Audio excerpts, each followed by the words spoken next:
Bonjour à toutes et à tous, bienvenue sur Grand Littoral TV en ce mercredi 18 avril. Tout est en place pour ce journal de la rédaction. Voici d'abord vos prévisions météo et c'est toujours aussi simple puisque le beau temps se maintient. Au programme c'est parfait, du soleil, du ciel bleu, des températures records pour la saison, 21 degrés à Dunkerque et à Calais, 23 degrés même au Touquet et à Saint-Omer. Ce temps estival va donc se maintenir jusqu'à samedi au moins. J'espère que vous pourrez en profiter un peu. Les prévisions complètes de la chaîne météo bien sûr juste après ce journal. Dans l'actualité, tout d'abord, le 4e épisode de grève à la SNCF. Depuis hier soir et jusqu'à vendredi matin, les cheminots sont appelés à cesser le travail pour protester contre la réforme de l'entreprise. Un projet de loi largement adopté hier à l'Assemblée nationale. Mais les syndicats entendent poursuivre leur action et pour l'instant, même si la mobilisation faiblit tout de même un tout petit peu, l'impact des perturbations reste réel, notamment dans la région.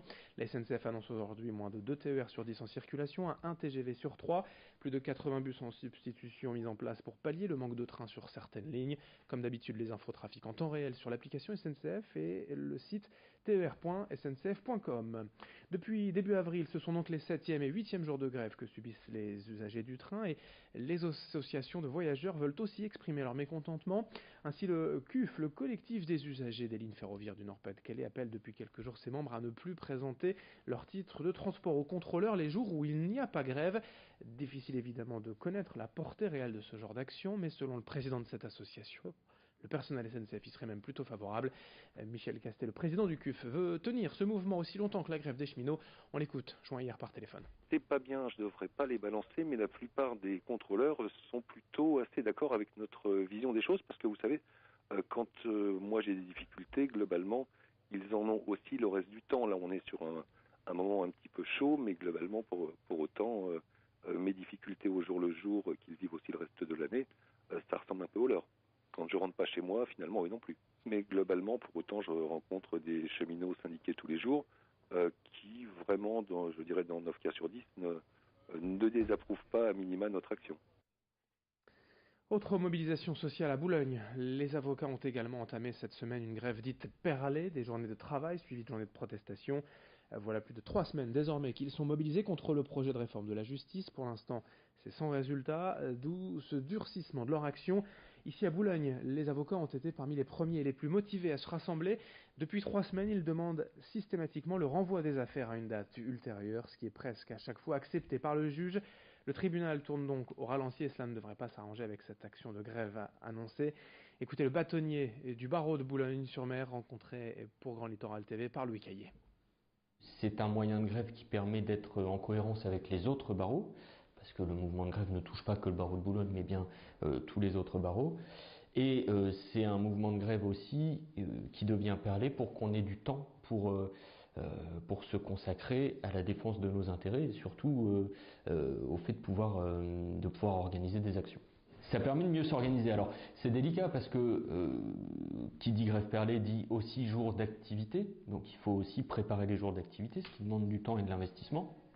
Mais ça permet de mieux s'organiser parce que dans ces jours d'activité, on consacre évidemment du temps à organiser ce qui se passera pendant les journées de grève et à organiser les modalités des suites de la grève et les contacts qu'on peut aussi avoir avec les uns et les autres. Notez que c'est aujourd'hui que le projet de loi de réforme de la justice doit être déposé à l'Assemblée nationale. Actualité sociale, toujours avec la mobilisation des agents municipaux et de ramassage des ordures de l'agglomération de Saint-Omer. Une quarantaine d'entre eux se sont rassemblés à Arques hier matin devant le dépôt de la collecte de la CAPSO. Ils dénoncent la suppression annoncée de leurs acquis sociaux, des conditions de travail devenues plus difficiles selon eux depuis plusieurs mois. Hier, en réponse à cette action, la communauté d'agglomération a fait appel à une société privée pour assurer malgré tout le ramassage des déchets. Le dialogue semble au point mort avec les responsables de la CAPSO, même si un entretien est prévu ce vendredi avec le président.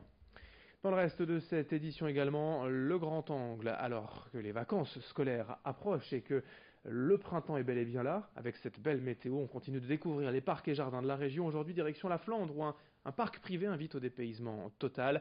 Reportage signé Louis Caillé.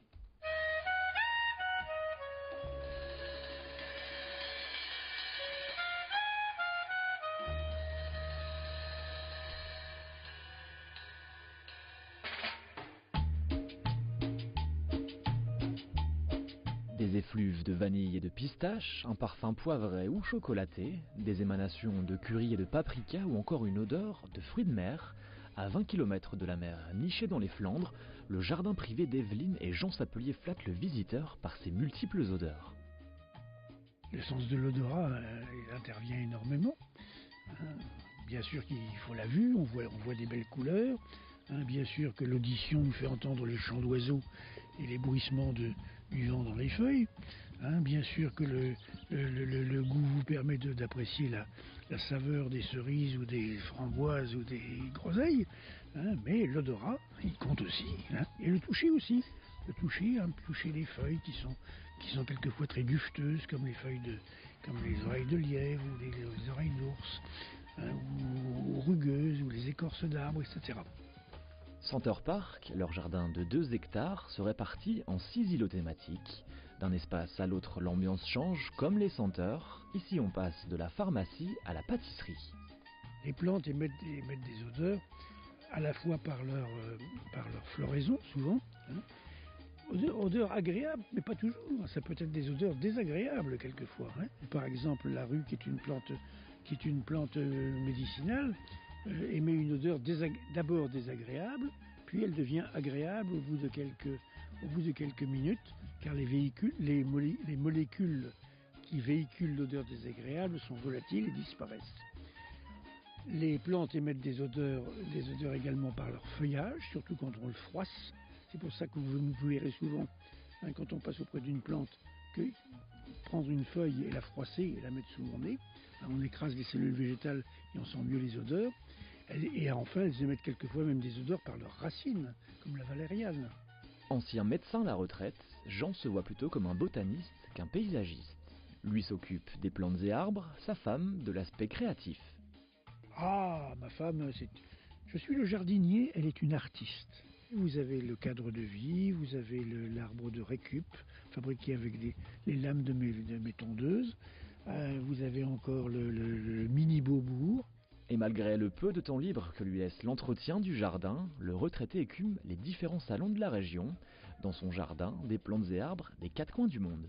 C'est vrai qu'on a des pommiers qui viennent de Nouvelle-Zélande, qu'on a des magnolias qui viennent de Nouvelle-Zélande, qu'on a des roses allemandes, des roses anglaises, des roses françaises bien sûr, et que c'est un peu la rencontre de tous les peuples. Pour ce journal, merci à vous de l'avoir suivi. Sur Grand Littoral TV, l'info continue dans un instant. Très belle journée à toutes et à tous, ensemble bien évidemment.